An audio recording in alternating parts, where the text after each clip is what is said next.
El poemario nuevo del autor nace de esos acordances de infancia para rexuntar personaxes mitolóxicos, vezos y creyencias del occidente en peligro de extinción.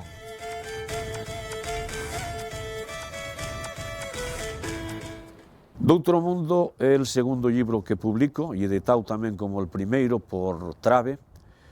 e ven a ser un recordo, un remembranza de lo que é un pouco a mitoloxía asturiana, tanto mitos como tamén supersticións, creencias e costumes.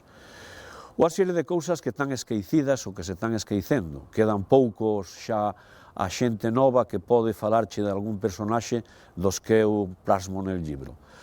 Entón, a miña labor é esta, editar este libro, publicar este libro, con a idea de que a xente nova e a xente bella tamén, e outras xeneracións que xa lo están esquecendo, para que los teñan presentes e que os novos sean capaces de conocer todo o que supuxo nel mundo rural, sobre todo a mitoloxía asturiana, as creencias e as costumbres e todas estas cousas que agora xa prácticamente non se sinten.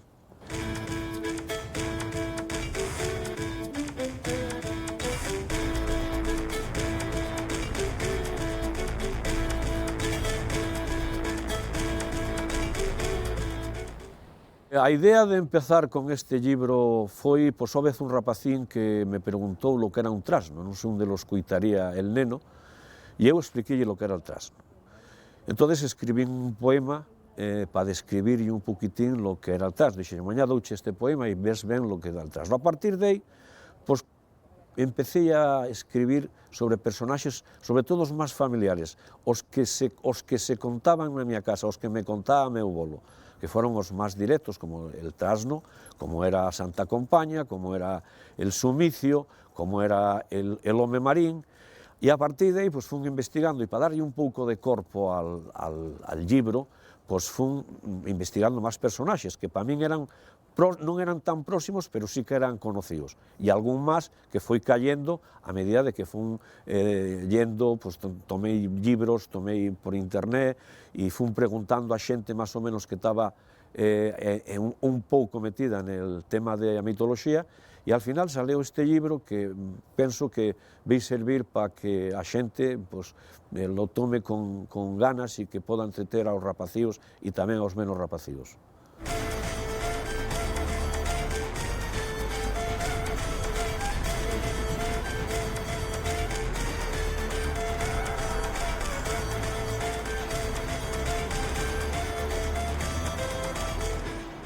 Teño que dicir que el libro tampouco é un libro de poemas, ven a ser quase, pois, como unha prosa rimada, para darlle un pouco de musicalidade á hora de lerlo, porque os nenos, sobre todo os rapacíos, á hora de ler, si ten música a lectura, eu sempre dixen que a literatura con música entra millor. Entonces me empecé a rimallos porque podía fello dun texto de prosa pura e dura e, sin embargo, fixenlo rimando, pero creo para que tuveran máis percepción os nenos, incluso a xente que non é tan nena, para que lle queden millor, incluso podan cantar ou podan ter certas rimillas que fagan entre ellos, para que lles quede un pouco el pelaxe del personaxe.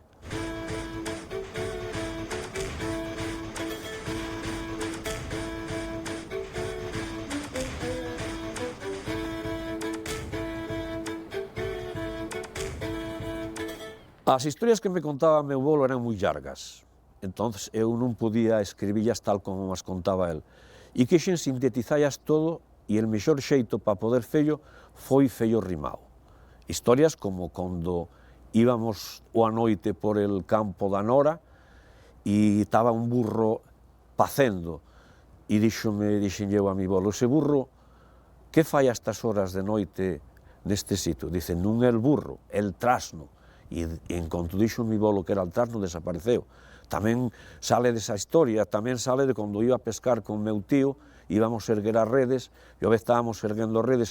e chumbiou a cousa rara delante de nosotros por popa. E que viu? Era o home marín que estaba levantándonos as redes para apañar todo o pescado. Estas historias que me contaban, estas historias que eu tamén conto, porque eu tamén soy parte desas historias, porque eu varei entre os penedos por culpa do Serena, E iso foi lo que me fixo trasladar todas estas vivencias a un mundo que fora capaz, a un xeito que fora capaz de captallo ben a xente que lo vai a ler. E por eso optei por rimar as historias estas.